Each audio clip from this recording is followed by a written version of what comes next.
এজনী 14 বছৰীয়া নিৰ্দোষী ছোৱালী 24 ঘণ্টা ধৰ্ষণৰ বলি হ'ল কেনেকৈ? এতিয়া তাই না মতা মানুহৰ মাত শুনিব পাৰে, না মতা মানুহক চকুৰে চাব পাৰে। মতা মানুহ দেখিলেই তাই চিঞৰি উঠে। বৰ্তমান ছোৱালীজনী হস্পিটেলত চিকিৎসাধীন হৈ আছে।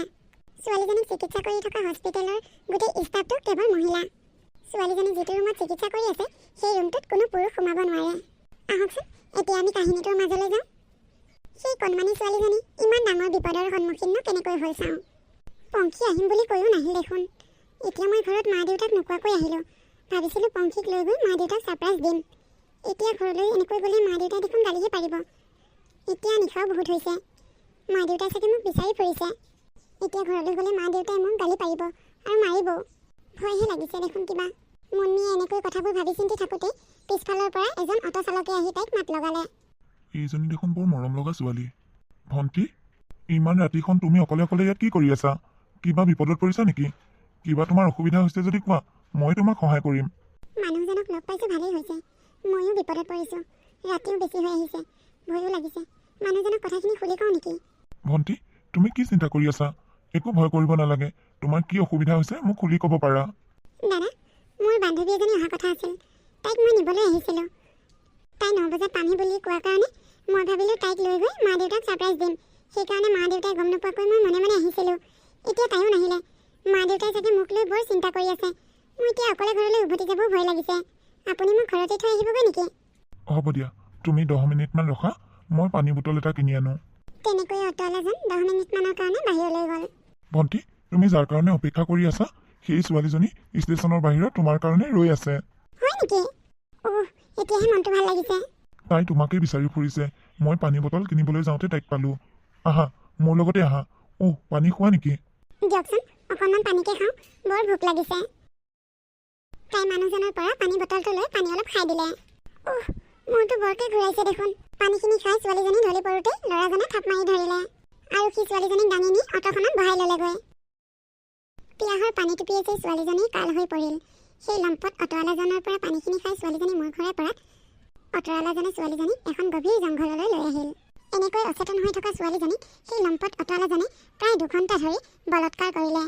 এনেকৈ হাবিৰ মাজত 2-3 ঘণ্টা সময় পাৰ কৰি সেই লম্পট অটোৱালাজনে তাইক আকৌ এখন হোটেললৈ লৈ গ'ল। আপোনালোক কোন? মোৰ লগত কিয় এনেকুৱা কৰিছে? মই আপোনালোকক কি কৰিলোঁ? আপোনালোকে মোক ইয়ালৈ কেনেকৈ লৈ আহিলে? প্লিজ, আপোনালোক ইয়াৰ পৰা যাওক আৰু মোকো ইয়াৰ পৰা যাবলৈ দিয়ক। ধৰ। মোক আপোনালোকে এৰি দিয়ক। মই মৰি থাকিম। মই বৰ কষ্ট পাইছোঁ।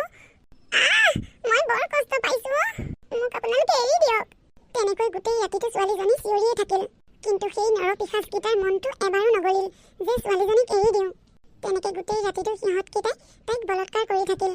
তাই বেছিকৈ চিঞৰ বাখৰ কৰিলে মাজে মাজে তাইক ইনজেকশ্যনো দিয়ে যাতে তাই বেহুচ হৈ যায়।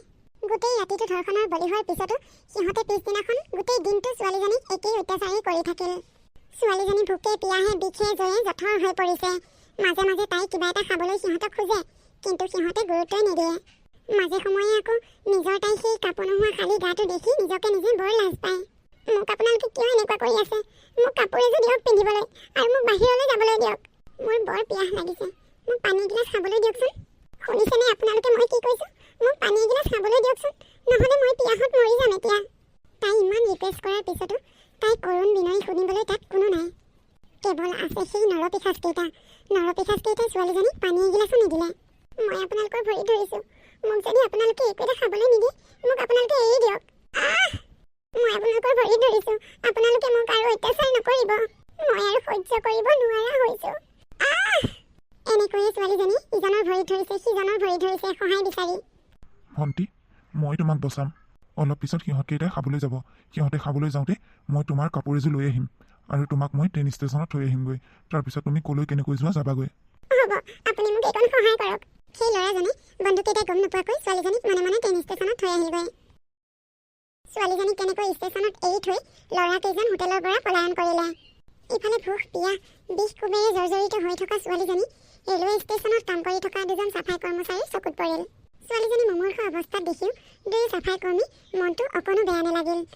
ছোৱালীজনীক সহায় কৰাৰ পৰিৱৰ্তে সেই চাফাই কৰ্মী 2জনে ছোৱালীজনীক ৰেলৱে ষ্টেচনৰ এটা পিছফালে মুকলি ঘৰলৈ টানি লৈ গুচি গ'ল। আগৰ সেই লম্পটকেইটাৰ দৰে এই চাফাই কৰ্মী 2জনে ছোৱালীজনীক ধৰ্ষণহে কৰিলে আৰু কিছু সময় পিছত ছোৱালীজনী বিদেশলৈ যোৱা এখন ট্ৰেইনত উঠাই পঠিয়াই দিলে। ছোৱালীজনী গৈ গৈ এখন অচিনাকি ঠাই পালেগৈ। ছোৱালীজনী কঁপি কঁপি এঠাইতে ৰৈ আছিল।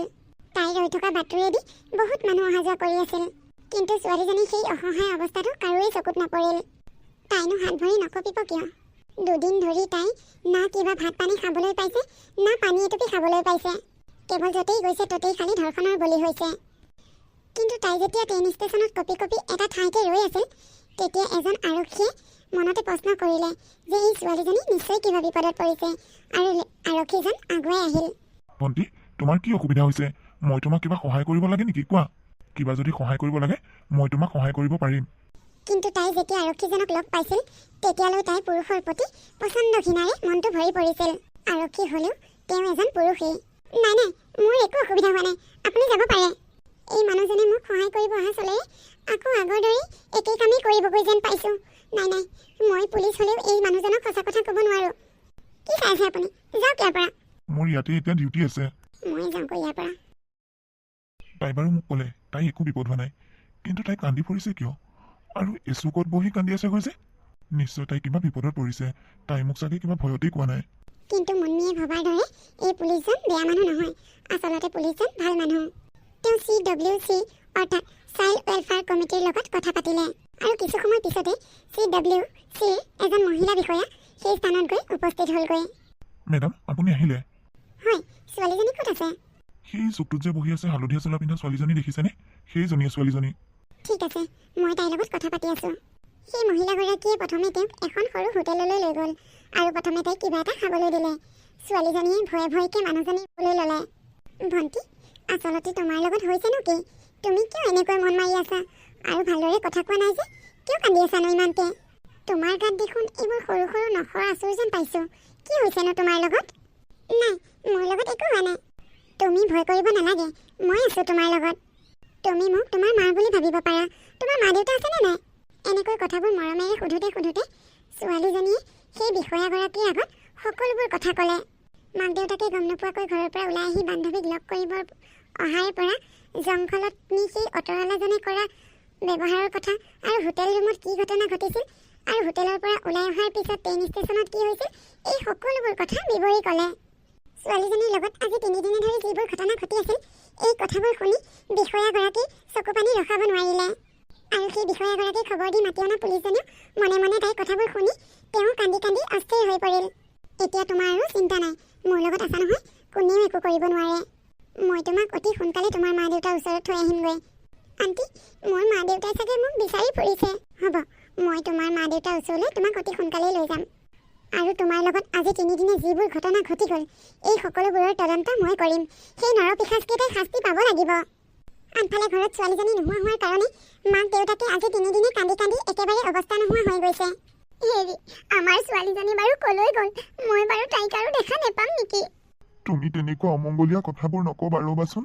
পুলিচত কালি দিছোঁহে, পুলিচে কিবা এটা সিদ্ধান্ত কৰিবতো।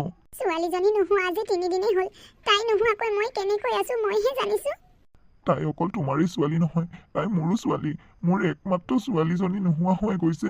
মই কেনেকৈ আছোঁ মইহে জানিছোঁ। তুমি কেৱল মোক দোষ দি থাকিবলৈহে জানিছা। মই আপোনাক দোষ নিদি কি কৰিম? আপুনি এতিয়া এনেকৈ ঘৰতে বহি আছে, তাইক বিচাৰিবলৈ পৰা নাই। তাই ক'ত গৈছে? আজি 3 দিন হ'ল বিচাৰিয়ে ফুৰিছোঁ দেখোন। ওচৰ পাজৰ গাঁৱৰ ভূঞে চবতে জনাই দিছোঁ ছোৱালীজনী নোহোৱা খবৰটো। কোনোবাই দেখা হ'লে ক'লে হয়, মইনো আৰু ক'ত বিচাৰিমগৈ কোৱাচোন? দিনে ৰাতিয়ে বিচাৰিয়ে ফুৰিছোঁ দেখোন। হেৰি, বলকচোন নহ'লে আকৌ থানাৰ পৰা আহোঁগৈ। পুলিচে কিবা খবৰ পাইছে নেকি? ব'লা, আহা। মাজনী, তই আহিলি মাজনী? বাইদেউ, মোৰ এই মানুহজনলৈ বৰ ভয় লাগিছে। আপোনালোকৰ ছোৱালীজনী বৰ্তমান অকণমান অসুস্থ হৈ আছে, তাইক হস্পিটেললৈ নিব লাগিব।